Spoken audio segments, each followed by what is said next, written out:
We can't get what we want every time we need it, and that's fine. That's just how life goes. But most of the time, we get irritated about it, and we find ourselves complaining about things. People love to complain. It's easy. It's popular. Everybody does it. We usually complain when we don't wake up early enough to catch the bus, when we didn't work enough to get the promotion, when we don't get the part of the chicken that we want in our favorite restaurant, when it's too hot or too cold, and so on. When we get stuck in a negative situation, complaining is the easiest thing to do. This is because it's easier to complain instead of fixing a problem, like quitting a job or having a talk with someone. But when you try things from a different perspective and challenge yourself to stop complaining, it is possible. Welcome to Financial Pay Dirt, where you learn about the best and most interesting topics on YouTube. In this video, we're going to give you some tips on how to stop complaining and ditch the negative thoughts so you can focus on finding solutions. But first, let's dig deep on why we resort to complaining. To relieve stress. This is the most common reason why we complain. We vent. Guilty?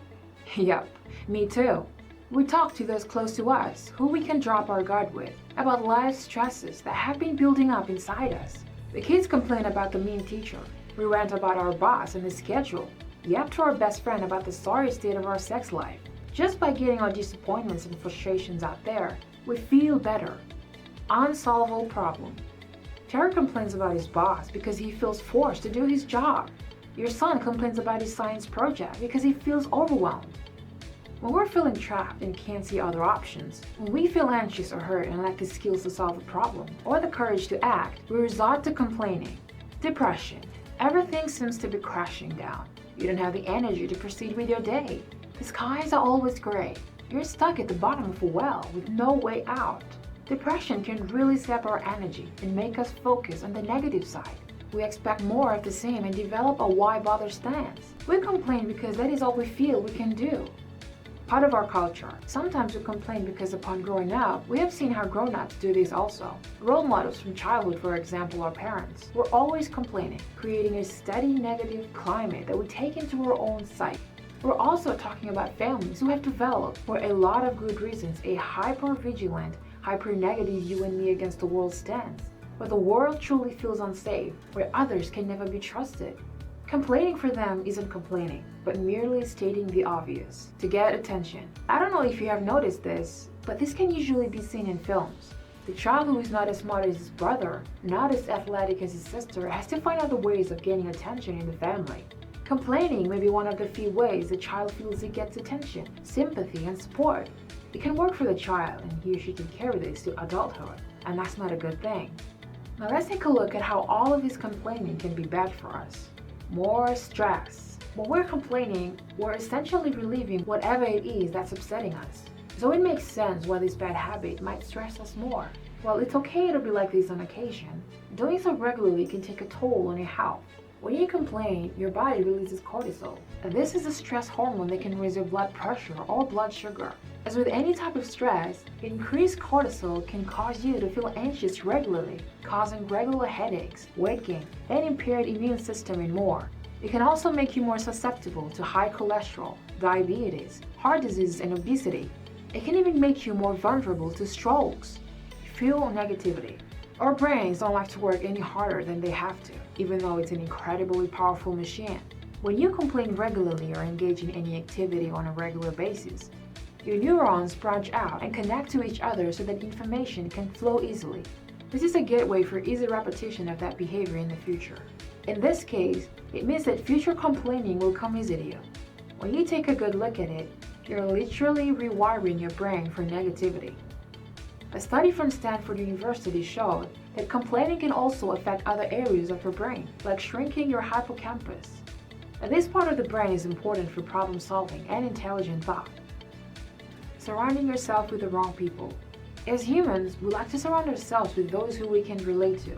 Why would we prefer to hang out with someone who would always disagree with us, right? We like to hang out with people who think like we do. When you complain a lot, it can make you seek out more people who also love to do this, or who have the same complaints that you do. But little did you know that our brains naturally and unconsciously mimic the moods of those around us. Yup, you heard that right. Therefore, the more complainers you associate with, the more complaining you will participate in, and the more negative you can ultimately become. Those are just some of the negative effects that excessive complaining can do to us. Now, to avoid this, the usual solution is to learn how to stop complaining. Don't worry, we got you on that.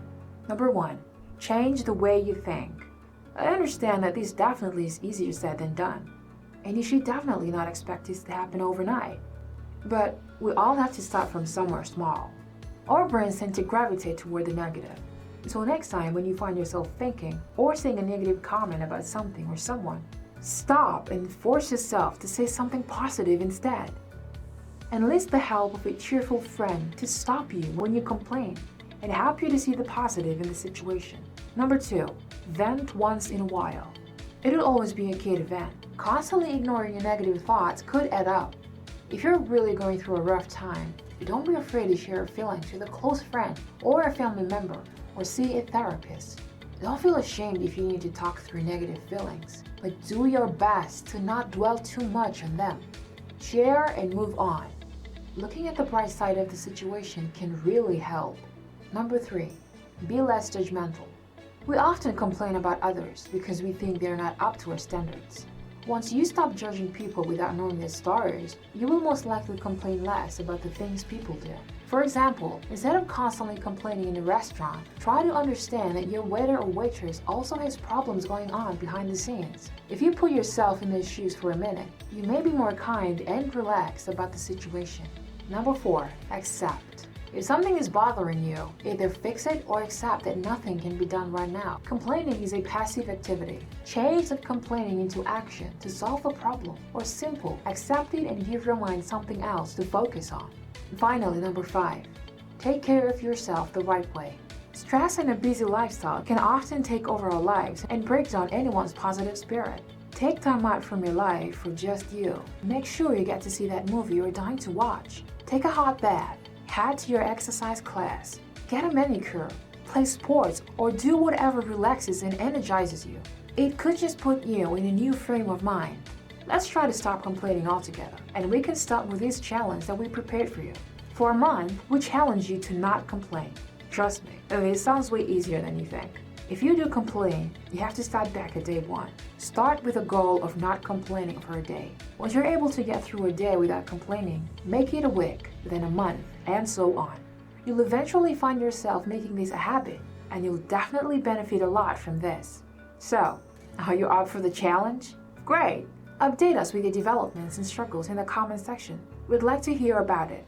There you go, guys. You just found out how you can stop yourself from complaining. Thank you so much for watching. If you liked the video, let us know by dropping a comment and hitting the like and subscribe button. And also turn on your bell notification so you don't miss out on our future videos. See you next time.